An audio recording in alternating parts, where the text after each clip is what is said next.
성소에 나타난 구원의 원리, 강의 김대성 목사. 제3강 성소의 구조와 뜰의 기능 제1부. 재림 성도들이 성전을 관리하는 데 있어서 가장 중요하게 인식해야 될 것은 성전 안에는 하나님의 계명이 있다는 것입니다. 이 계명이 우리의 마음속에 새겨졌고 이 마음속에 새겨진 하나님의 계명의 정신, 사랑을 가지고 사람을 대하며 살아야 된다. 그 다음에 두 번째는 성전은 하나님이 임재하시는 거룩한 곳이기 때문에 부정한 것을 들여놓으면 안 된다는 것입니다. 그래서 우리의 입으로 들어가는 모든 것들이 다 정결한 것들이 들어가야 된다는 것을 말씀드렸고, 그리고 성전은 왕이신 예수께서 거하시는 곳이기 때문에 한 나라입니다. 우리 마음에 세워진 천국 말씀을 하실 때에 즐겁게 순종하고 살아야 된다 이것입니다. 네 번째는 성전을 관리하는 사람들은 제사장들이었습니다. 이 성전을 관리하는 제사장들은 구별된, 성별된 사람들이었습니다. 그런데 이제 실제적인 그 그림자 속에 있던 모형으로 진행되던 제사 제도, 성소 제도가 끝난 다음에 이제 하나님을 믿는 모든 백성들이 제사장이 되었다고 베드로는 선언하고 있습니다. 베드로전서 2장 9절에 있는 말씀을 우리가 잘 압니다. 오직 너희는 택하신 족속이요 왕같은 제사장들이요 거룩한 나라요 그의 소유된 백성이니 이는 너희를 어두운 데서 불러내어 그의 기이한 빛에 들어가게 하신 자의 아름다운 덕을 선전하게 하려 하심이라. 너희는 왕같은 제사장이라고 말씀하십니다. 우리 모든 그리스도인들은 우리의 왕이신 예수 그리스도를 닮은 제사장의 역할을 해야 한다는 것입니다. 그런데 그 제사장의 역할 중에 대단히 중요한 것이 무엇이냐? 하나님께서 우리를 제사장으로 삼으신 목적은 너희를 어두운 데서 불러내어 그의 기이한 빛에 들어가게 하신 자, 하나님이십니다. 하나님의 아름다운 덕을 선전하게 하려 하심이라. 제사장은 하나님의 덕을, 하나님께서 인간을 구원하시는 사랑을 다른 사람에게 선전하는 것, 쉽게 말하면 뭡니까? 전도하라는 것입니다. 제사장의 직분은 하나님의 뜻을 사람에게 알려주는 것이고, 그리고 사람을 하나님께로 인도하는 것입니다. 우리가 하늘에 이제 갈 사람들인데, 한 사람도 영혼 구원을 해보지 못한 사람이 하늘나라에 갑니까? 못 갑니까? 우리가 구원받아 하늘에 올라가면 이 초기문집 288페이지에 천사들이 도성에서 아주 영광스러운 면류관을 가지고 나오는데 그 면류관에 구원받은 성도들의 이름이 각각 면류관마다 적혀 있었다. 그렇게 되어 있어요. 그 다음에 예수님께서 그 면류관을 받아서 각자 한 사람 한 사람에게 그 면류관을 지금 씌워주시는 장면입니다. 대관식입니다. 대관식. 예? 면류관을 씌워주시는 장면입니다. 그런데 그중 어떤 이들은 매우 빛나는 면류관을, 다른 이들은 그다지 빛이 나지 않는 면류관을 쓰고 있었다. 어떤 사람의 면류관은 빛이 번쩍번쩍했는데 어떤 사람은 빛이 조금밖에 안 나더라 이것입니다. 어떤 면류관들은 별들이 많아서 무거워 보였는가 하면 다른 것들은 불과 소수의 별밖에 없었다. 별이 많아서 면류관이 휘황찬란하게 빛나는 사람도 있었고 별이 조금밖에 없어서 빛이 잘 안 나는 사람도 있더라 이것입니다. 그러나 모두는 자기의 면류관에 완전히 만족하였다. 그러니까 별 조금 단 사람이 별 많이 단 사람을 시기 질투하지 않았다는 것입니다. 왜 그럴까요? 그런 사람은 거기 못 가기 때문에 그래요. 그래서 다 만족했다 그랬어요. 그 다음 말씀을 통해서 여러분이 제 질문에 대한 답을 찾으시기 바랍니다. 이 별이 뭔가요? 왜 어떤 사람 별이 많고 어떤 사람 별이 없습니까? 이 별의 수는 영혼을 구원하여 인도해서 교회 다니다가 떨어진 사람 말고 하늘까지 올라간 사람의 수가 별로 나타나는 것입니다. 그런데 아무런 별이 없는 면류관을 가지고 하늘에서 구원받은 자는 한 사람도 없을 것이다. 만일 여러분이 영광의 궁전에 들어가면 여러분의 도움으로 그곳으로 들어가는 길을 발견한 어떤 영혼이 거기에 있을 것이다. 그런데 제가 여러 성경 말씀과 예언의 신의 말씀을 찾아보니까 한 영혼을 구원하는데 한 사람만의 역할이 있는 것이 아니더라 이거예요. 그렇습니까? 한 사람을 구원하는 일에 여러 사람이 협력이 되어서 구원받는 일이 훨씬 많습니다. 어떤 사람은 사람을 교회로 잘 데리고 오긴 하는데 성경을 가르칠 줄 모르는 사람이 있어요. 그래서 그 사람을 누군가가 잘 가르쳐줘야 되는 것입니다. 그렇지 않습니까? 또 어떤 사람은 잘 못 데리고 오는데 일단 들어온 사람에게 아주 친절하게 잘하는 사람이 있어요. 그래서 그 사람이 교회에 정착할 수 있도록 도와주고 협력해주는 사람도 있는 것입니다. 그렇습니까? 그다음에 어떤 사람은 친절하지도 않고 사람도 못 데리고 오는데 이렇게 주는 걸 좋아해가지고 그저 교회에 무슨 새로운 손님이 왔다 하면 그냥 자기 뭘 갖다 주는 거예요, 자꾸. 예를 들어서 한 사람이 그렇게 구원받는데 5명이 협력이 됐다. 그러면은 그 별이 어디로 가야 합니까? 데리고 온 사람 겁니까? 가르친 사람 겁니까? 친절하게 한 사람 겁니까? 아마 하나님께서 너그러운 분이시기 때문에 그 협력된 모든 사람에게 하나씩 다 주실 것이기 때문에 우리가 올라가 보면은 이게 내 별 같지가 않은데 왜 저한테 별을 주십니까? 그럴 별이 많이 있을 거예요. 그러니까 지금까지 경험이 하나도 없어도 실망하지 마시고 중요한 것은 항상 영혼을 사랑하고 제사장의 책임의식을 가지고 사람들을 하나님께로 인도하고자 하는 그 열정과 그런 아주 근실한 모습만 가지고 일하면 하나님이 그런 사람들을 통해서 이렇게 저렇게 역사하셔서 데리고 가실 테니까 염려하지 말고 선교 정신을 가지고 날마다 사시기를 바랍니다.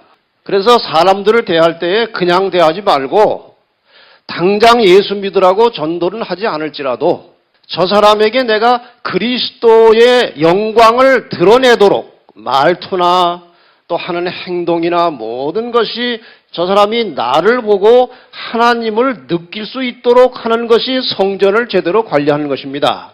왜냐하면 이 속에 하나님의 영이 예수 그리스도께서 하나님께서 우리 속에 존재하시기 때문에 우리의 모든 삶의 모습을 통해서 하나님의 영광이 나타나야 하는 것이고 그것을 보고 사람들이 하나님을 믿는 사람들은 저런 사람들이구나 하고 아주 좋은 의식을 갖게 될 때에 그들에게도 복음의 문이 열린다는 것입니다. 이거 아주 중요한 것입니다.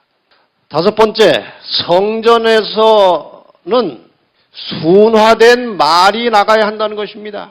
입으로 들어가는 것도 중요하지만 이 성전에서 나오는 것도 중요한 것입니다. 그래서 우리 사람이 입이 참 일을 많이 해요. 모든 게 다 어디로 들어갑니까? 손에 쥐었다면 어디로 들어가요? 이리로 들어갑니다. 어린아이들은 뭘 모르고 그냥 아무거나 집어서 여기다 집어넣어요. 그 다음에 입을 통해서 나가는 것입니다. 말이 나가는 것입니다. 성전에 들여놓는 것도 중요하지만 성전에서 나가는 말도 들어가는 것 못지않게 중요하다는 사실을 잊지 마시기를 바랍니다. 에베소 4장 29절 30절에 보면은 무릇 더러운 말은 너희 입 밖에도 내지 말고 오직 덕을 세우는데 소용되는 대로 선한 말을 하여 듣는 자들에게 은혜를 끼치게 하라. 그 다음 말씀은 전절과 연결된 것입니다. 하나님의 성령을 근심하게 하지 말라. 왜 이 말 끝에 이 말이 나왔습니까? 우리가 다른 사람들에게 말을 함부로 해서 다른 사람의 마음에 상처를 주고 마음에 부담을 준다면 그것이 하나님의 성령을 근심하게 하는 것이기 때문에 그런 것입니다. 그 안에서 너희가 구속의 날까지 인치심을 받았느니라. 이 말은 우리의 구원이 완성되는 그날까지 우리의 모든 말을 통해서 하나님의 뜻이 나타나고 하나님의 영광이 나타나도록 그렇게 말을 하라는 것입니다. 교회 증언 4권 348페이지 보면은 흥분된 성질과 날카로운 비난은 사람들에게 감명을 주지 못하고 그들의 공감을 얻지도 못한다. 만일 우리가 진리를 가지고 있다면 우리는 고요함과 안정됨을 갖추게 된다. 우리의 언어는 예모가 있어야 하고 고상해야 한다. 그대가 마음에 간직한 정신은 그 인상을 얼굴에 남겼다. 영혼의 성전에 앉으신 그리스도께서는 화를 잘 내고 언짢은 불행한 외모를 없애 주실 것이다. 우리가 성전 관리를 잘하면 입에서 나가는 말이 부드러워지고 말이 친절해지고 사람에게 덕을 세우는 언어가 나온다는 것입니다. 이 속에 주님이 계시고 그리스도의 영이 우리를 지배할 때에 우리의 말이 달라져야 된다는 것입니다. 우리 그리스도인은 말에 조심해야 됩니다. 말은 진실해야 합니다. 그리스도인은 특별히 진실해야 돼요. 어떤 사람은 입만 벌리면 농담을 해가지고 나중에는 진실을 말하는데도 저게 진실인가 농담인가 그런 사람들이 있어요. 말은 언제나 진실해야 됩니다. 뭐 그렇다고 딱딱하게 하라는 말은 아니에요. 적당한 때에 이 위트와 재치 있는 말들은 아주 분위기를 바꾸고 좋은 것이지만 모든 평상시의 말은 진실해야 된다는 것입니다. 그리고 말은 부드러워야 합니다. 그리고 말은 생각해서 침착하게 하라는 것입니다. 입에서 나오는 말 말고 머리로 잘 생각해서 침착하게 말을 하라는 것이고 그리고 가능하면은 적게 말하는 것이 좋습니다.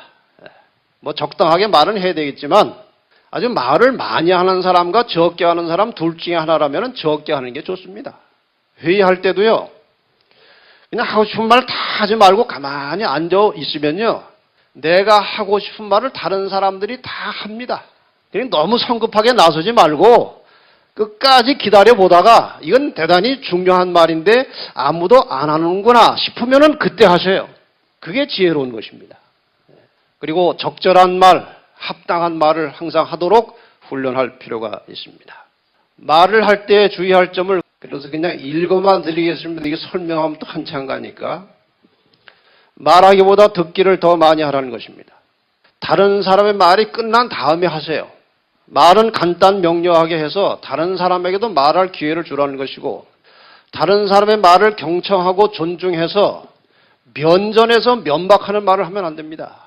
그 다음에 다른 사람은 낮추고 자기를 축혀 세우는 말을 많이 합니다. 이런 것도 주의할 것이고 아무리 가까운 사이라도 들어서 불쾌한 말은 옮기지 말라는 것입니다. 적이 자기의 원수 같은 사람이 한 말이라도 나를 믿고 한 말은 절대로 다른 데 옮기면 안 됩니다. 그 다음에 자기를 유리하게 하기 위해서 남을 불리하게 하는 말을 하지 말라는 거예요.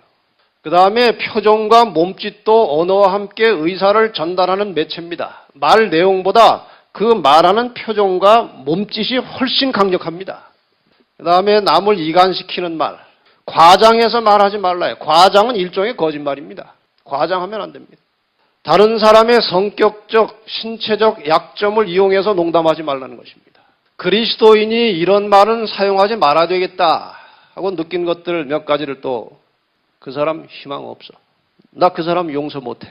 저런 사람이 천국에 가면 난 천국 안 가. 난 버림받은 사람이야. 차라리 죽었으면 좋겠어. 하나님 안 계신가 봐. 이 말도 이건 저는 읽기도 싫습니다. 이 말도 하지 마시기 바랍니다. 이건 그리스도인이 하는 말이 아니에요. 여섯 번째로 마지막입니다. 성전의 기능은 용서와 화목입니다. 이 성막 안에서 이루어지는 모든 일은 죄를 용서하고 죄 때문에 막혀있던 하나님과 인간 사이에 화목이 이루어지고 불화했던 사람과 사람 사이에 화목이 이루어지는 장소가 성전이고 성막입니다. 마가복음 11장 25절에 보면은 서서 기도할 때 아무에게나 혐의가 있거든 용서하라. 그리하여야 하늘에 계신 너희 아버지께서도 너희 허물을 사하여 주시리라. 여러분, 다른 사람을 용서치 않은 마음을 가지고 무릎 꿇고 기도해봐야 아무 소용이 없다는 사실을 명심하시고 늘 모든 사람과 더불어 화목한 관계를 가지고 사시기를 바랍니다. 비판치 말라 그리하면 너희가 비판을 받지 않을 것이고 정죄하지 말라 그리하면 너희가 정죄를 받지 않을 것이요 용서하라 그리하면 너희가 용서를 받을 것이다. 고린도서 5장 18절에 보면은 하나님께서 우리에게 무슨 직책을 줬다고 했습니까? 화목하게 하는 직책을 주셨다고 하셨습니다. 이 문제를 가지고 잠깐 설명을 한 다음에 이제 2과로 넘어가겠습니다. 하나님이 계십니다. 내가 있고 내 이웃이 있습니다. 하나님이 나를 사랑하십니다. 나만 사랑하십니까? 내 이웃도 사랑하십니까? 내 이웃도 사랑하십니다. 그 사람이 아무리 이상하고 아무리 엉뚱한 사람이라도 하나님은 그 사람을 사랑하십니다. 그런데 내가 먼저 그 하나님의 사랑을 깨닫고 나도 하나님을 사랑하게 되었습니다. 내가 하나님을 깨닫고 하나님을 사랑하게 되었다는 가장 확실한 증거는 하나님께 배우고 깨달은 사랑을 다른 사람에게 보여주는 것입니다. 내 이웃을 사랑하게 되어야 하는 것입니다. 자, 이런 상황에서 하나님께서 우리에게 무슨 직책을 주셨다고 그랬습니까? 화목하게 하는 직책을 주셨다는 말이 무슨 말입니까? 누구와 누구를 화목하게 하라고 하시는 것입니까? 여기 지금 하나님께서 하나님을 믿는 그리스도인들에게 화목하게 하는 직책을 주셨다는 것은 하나님을 모르는 내 이웃에게 하나님을 잘 소개해서 하나님과 화해시키라는 것입니다. 죄를 해결하도록 도와주고 하나님과 화목시키라는 것입니다. 그래서 우리가 화목하게 하는 직책을 받았다는 것은 하나님을 알지 못하는 이웃을 하나님께 연결을 시켜주라는 것입니다. 이 사람이 하나님과 연결되는 순간에 사랑을 배우면은 이 사람이 나를 사랑하게 되어 있습니다. 이것이 완벽한 사랑의 조화예요. 그래서 이 세 관계가 사랑으로 결합될 때에 여기에 영생이 나오는 것입니다. 그래서 사랑은 생명이고 생기가 되는 것입니다. 이 책임이 우리에게 주어져 있어요. 그런데 말은 쉬워요. 사랑. 근데 사랑이 잘 됩니까? 안 됩니까? 하나님의 재창조의 능력을 빌리지 않으면 인간은 절대로 변화되지 않습니다. 변화되지 않아요. 변화된 것처럼 보일 수는 있어요. 그러나 근본은 바뀌지 않습니다. 인간의 근본이 바뀔 수 있는 길은 오직 하나님의 창조의 능력으로 바뀌는 것입니다. 그래서 정말 내가 성격이 삐뚤어진 성격이 있으면은 이것을 가지고 하나님께 죽기 살기로 매달려서 고침을 받고자 하는 그런 애절한 간절한 심령이 있고 하나님께 매어 달릴 때에 하나님께서 고쳐주시는 것입니다. 여러분 억지로 사랑하려고 노력하지 말고 그 마음을 하나님께 토로하고 사랑의 마음을 달라고 기도하시기 바랍니다. 하나님께서만이 우리의 모난 성품을 치유할 수 있는 분이십니다. 다시 한번 이 성전에 관련된 말씀을 읽겠습니다. 고린도서 6장 19절 20절 같이 읽겠습니다. 시작. 너희 몸은 너희가 하나님께로부터 받은 바 너희 가운데 계신 성령의 전인 줄을 알지 못하느냐. 너희는 너희의 것이 아니라 값으로 산 것이 되었으니 그런즉 너희 몸으로 하나님께 영광을 돌리라. 성전 관리 다시 한번 시작하시겠습니까? 성전 관리에 실패하면 그리스도인의 삶에 실패하는 것입니다. 우리의 몸이 내 것이 아니고 하나님의 소유라는 사실을 한시도 잊지 마시고 존절하게 거룩하게 신령하게 우리의 마음 몸을 잘 관리하셔서 온 세상 사람들에게 빛이 되고 말씀이 되고 생명이 되어서 하나님의 뜻대로 많은 영혼들을 하나님께로 이끌어드리는 하나님의 신실한 증인들이 되시기를 바랍니다. 아주 기초적인 말씀 이제 잘 드렸고 이제 실제 성소의 구조와 오늘 뜰에 좀 들어가서 뜰 이야기까지 좀 하고 마치겠습니다. 성소는 하나님께서 디자인하시고 하나님께서 계획하시고 하나님께서 설계하셔서 만드신 것입니다. 거기에 사람의 생각이 들어가질 않았습니다. 저는 이 성소를 지으라고 지시하시는 하나님의 모습을 보면서 엄유거세의 하나님이라는 생각을 갖게 되었습니다. 하나님은 아주 엄하시지만 유하신 분이고 아주 거대한 분이시지만 세심한 분이십니다. 이해가 되십니까? 하나님은 인간을 정말 사랑하시는 분입니다. 아주 유하신 분입니다. 그러나 죄에 관해서는 엄하신 분입니다. 죄는 절대로 간과하지 않으신 분이에요. 그래서 그분은 죄에 대해서 엄하십니다. 그 다음에 하나님은 온 우주를 통치하시는 거대한 존재이십니다. 그러면서도 아주 세밀하신 분입니다. 히브리 8장 5절에 보면은 이 땅에 모세를 통해서 장막을 지을 때에 지시하셨다고 그랬습니다. 그 지시는 장막을 지으라는 정도의 지시가 아니고 장막을 짓는 방법까지 구체적으로 다 설명을 하시고 심지어는 제사장이 입는 옷까지 색깔까지 무늬까지 다 지시하셨습니다. 지금 여기 제사장의 옷이 있는데 이 옷 전체가 다 하나님께서 시키는 대로 해서 만들어 놓은 것입니다. 아주 정교하고 아주 세밀한 부분까지 하나님께서 지시를 하셨습니다. 여기에서 우리가 얻는 교훈 첫 번째는 구원의 원리에는 인간의 방법이 개입될 수 없다는 것입니다. 구원의 원리에는 사람의 생각이 들어가서는 안 되는 것입니다. 하나님께서 세워놓으신 그 방법대로 하나님이 가르쳐 주신 대로 갈 때에 거기에 구원의 길이 있는 것입니다. 근데 요즘에 사람들이 자꾸 그 길을 바꾸려고 하는 것입니다. 절대로 인간은 하나님께서 제정하신 구원의 원리에 간섭할 권리도 없고 해서도 안 되고 해봐야 소용이 없는 것입니다. 민수기 26장 61절에 보면은 이 성소에 나타난 하나님의 구원의 섭리와 방법을 거스려서 불 하나 다른 불 쓰다가 죽었습니다.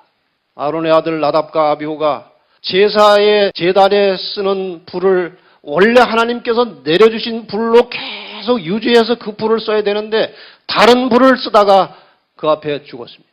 그만큼 하나님은 엄하신 분입니다. 인간의 방법이 하나님의 구원에 개입돼서는 안 되는 것입니다. 부조와 선지자 375페이지부터 보면은 이스라엘의 모든 여행에 있어서 하나님의 언약궤가 제일 앞서 늘 행했습니다. 그리고 항상 모든 것이 질서정연하게 하나님의 지시대로 따라갔습니다. 그러다가 누구든지 받은 지시에 따르기를 등한히 한 사람은 사형에 처하였다. 그만큼 구원의 방법과 하나님의 섭리는 엄격한 것이고 사람이 거기에 개입해서는 안 되는 것입니다. 그 다음에 두 번째 교훈은 하나님의 사업에는 믿음만 필요한 것이 아니라 정확성이 필요하다는 것입니다.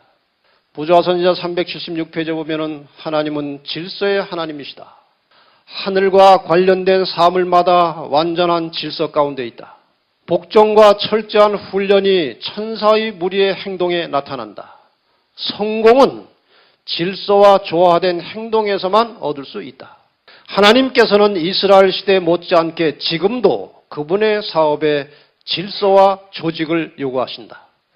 그분을 위하여 일하는 사람들은 다 지혜롭게 일할 것이며 부주의하거나 되는 대로 하는 태도로 해서는 안 된다. 그분께서는 자기가 승인하신다는 표를 칠 수 있도록 그분의 사업을 믿음과 정확성을 가지고 이루어 주기를 바라신다. 여러분 모두가 다 교회에서 각자 직분과 직책을 가지고 하나님의 교회와 그분의 사업을 위해서 일하고 있습니다. 근데 타고난 성격에 따라서 일하는 스타일이 다 달라요. 어떤 사람은 일을 그냥 대충대충 해치우고 뒤처리가 하나도 안 되는 사람이 있고, 그런데 아주 또 성격은 좋아가지고 다른 사람이 볼 때 아주 유하고 아주 믿음 있는 사람처럼 보일 수도 있어요. 근데 어떤 사람은 일은 아주 철저하게 똑부러지게 하는데 성격이 또 똑부러져가지고 다른 사람 마음을 상하게 하는 거예요. 이런 사람 저런 사람이 많이 있어요. 그런데 그리스도인은 하나님의 사업에는 자기가 타고난 것이 어떠하든지 간에 이 두 가지를 겸해서 하도록 늘 기도하고 노력을 하라는 것입니다. 이 일은 철저하게 정확하게 하되 또 다른 사람에 대해서는 유하게 부드럽게 너그럽게 하고. 그래서 저는 저 나름대로 이제 철학을 하나 만들어 놓고 100% 되진 않지만 애쓰는 것이 인간 관계는 동그라미로 하고 일은 사각형으로 하라는 것입니다. 교회도 마찬가지예요. 자기 집안일도 마찬가지입니다.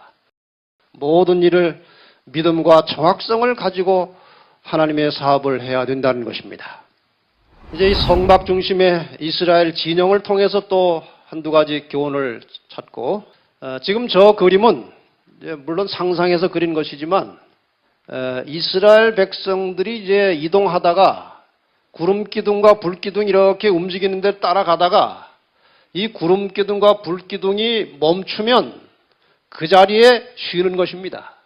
멈추면 거기에 이제 제일 가운데 중심 자리에 성막을 설치하고 그 다음에 동서남북으로 질서정연하게 자기들의 텐트를 치고 이제 하나님께서 지시할 때까지 구름 기둥이나 불 기둥이 다시 이동할 때까지 거기서 사는 것입니다. 이런 모습으로 진을 친 것입니다. 이스라엘 백성들에게 철저한 삶의 중심이 있었는데 공간적인 삶의 중심이 있었고 시간적인 삶의 중심이 있었습니다. 이스라엘 백성들의 공간적 삶의 중심은 성소였습니다. 그들의 모든 터전의 가운데 제일 중요한 자리에 언제나 성막을 설치해 두고 사방으로 흩어져 살았어요.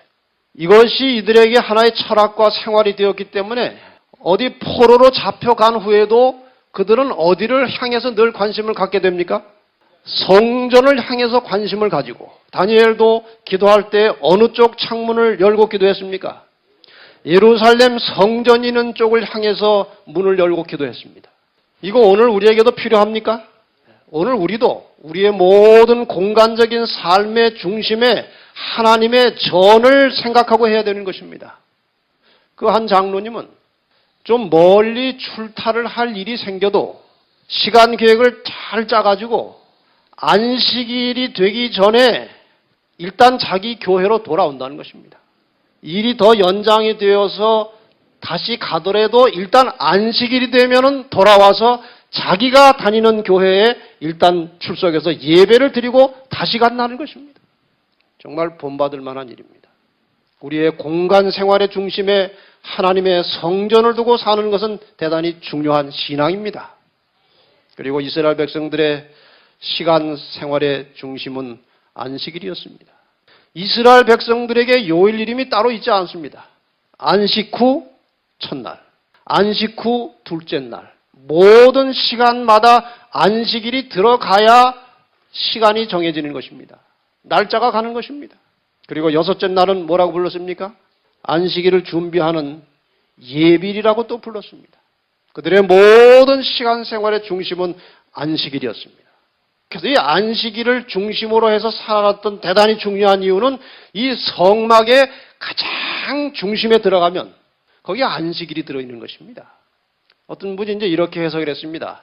이 지구의 중심이 지구가 둥글기 때문에 중심을 잡을 수는 없지만 가장 중요한 지역으로 꼽는 것이 중동 지역이라고 합니다. 왜냐하면 거기에 아프리카와 아시아와 유럽 대륙이 만나는 지점이 중동 지방입니다. 그래서 세계 강국들이 다 거기에, 물론 거기에 석유도 많이 있어서 그러지만 지리적으로 거기가 가장 중요한 위치라는 겁니다. 그래서 거기를 이제 서로 눈독을 들이고 경계를 하는 것입니다. 그 중동 지역에서 제일 중요한 노른자와 같은 땅이 어딘가? 이스라엘이에요. 하나님께서 이 세계의 중심에 이스라엘을 갖다 놓고 많은 사람들이 그리를 통행해서 다니면서 하나님을 믿는 백성들이 번영하는 모습을 보고 하나님을 온 땅에 드러내게 하기 위해서 그 자리에 갖다 놓으신 거예요. 근데 실패했지만 그러나 복음은 다시 거기서 출발해서 온 세계에 퍼져나가지 않았습니까? 그 이스라엘에서 가장 가운데가 어딘가? 예루살렘이에요. 그 예루살렘의 중심이 어딥니까? 성전입니다. 그 성전의 중심이 어딥니까? 지성소예요. 지성소의 중심이 어딥니까? 하나님의 법궤예요. 법궤 속에 뭐가 들었습니까? 10계명이 들었습니다. 그 10계명의 중심이 어딥니까? 넷째 계명입니다. 그래서 이 마지막 선악의 대쟁투에 있어서 가장 치열한 싸움의 쟁점은 안식일입니다. 이 중심을 가지고 지금 사단과 하나님 사이에 치열한 선악의 싸움이 벌어지고 있는 것입니다. 어쨌든 이 안식일은 모든 그리스도인의 시간 생활의 중심이 되어야 한다는 것입니다. 여기에 우리의 삶의 초점이 맞춰져야 된다는 것입니다. 이렇게 해서 이제 이 성소를 중심으로 진영을 이제 구축하게 되는데, 이 히브리 사람들이 광야에 만들어 놓은 그 진영은 철저한 질서에 따라서 정돈이 되어 있었습니다. 이것을 뭐 글로 보는 것보다 그림으로 한번 보십시다. 이 성막 주변에 동쪽에 아론과 모세와 제사장들이 진을 쳤고, 그 다음에 북쪽에 레위인들 중에 무라리 족속이 진을 쳤고, 그 다음에 서쪽에 레위 족속 중에 게르손 족속이 천막을 쳤고, 그 다음에 남쪽에는 레위 민족 중에 고앗 족속이 이제 텐트를 쳐서 주로 성소를 위해서 봉사하는 레위 민족들이 여기에 이제 진을 쳤습니다. 그 다음에 각각 네 방향에 세 지파씩 이렇게 질서 있게 텐트를 쳤는데, 이 세 지파를 묶어서 깃발이 하나씩 있었고, 이것이 1군단이고 2군단, 3군단, 4군단 이렇게 이제 군단 규모의 무리들이 이제 진을 추고 있었습니다. 저쪽 지금 빨간 점이 가는 것이 이제 하나님이 계시는 지성소입니다. 이 지성소를 중심으로 1군단 깃발은 사자였고, 3군단 깃발은 송아지고, 2군단 깃발은 사람이고, 4군단 깃발은 독수리였습니다. 그런데 이 모습이 계시록에 보면은 하나님의 보좌 주변에 네 생물로 설명이 되어 있습니다.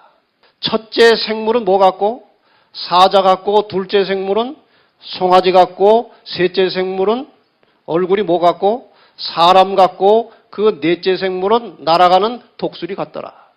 그러니까 지금 이 땅에 세워진, 그리고 이렇게 질서정연하게 정돈된 이것은 하늘에 있는 하나님의 보좌 주변의 모습을 우리가 어느 정도 상상할 수 있도록 주신 것입니다. 아주 정확하게 일치하고 있어요. 그래서 아마도 그 성경에 보면은 하나님의 보좌 주변에 24장로가 있다고 그랬죠. 그게 아마 요 주변이 아닌가 싶습니다.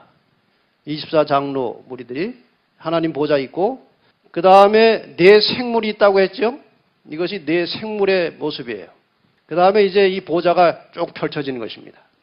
그래서 우리가 하나님의 보좌를 정확하게 이해하고 정확하게 볼 수는 없지만, 이 땅에서도 이러한 여러 가지 상징들을 통해서, 특별히 이스라엘 백성들에게 주어진 이 성막 제도를 통해서 하늘의 분위기와 위치를 어느 정도 생각하고 하나님의 존재를 믿을 수 있도록 하나님께서 섭리하신 것입니다. 하나님 분명히 존재하십니다.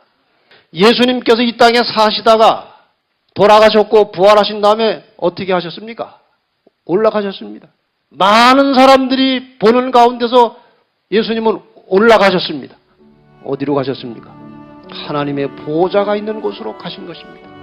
분명히 하나님은 존재하시고 주님은 지금 그곳에서 우리의 구원을 위해서 중보하고 계십니다. 그분이 분명히 다시 약속대로 오실 것입니다. 분명히 다시 오실 것입니다. 농담이 아닙니다. 분명히 그분은 오실 것이고 우리는 지금 그날을 위해서 준비하는 것입니다. 다시 한번 하나님의 나라를 깊이 생각하시고 그날의 성도답게 경건한 영적인 삶을 사시기를 바랍니다.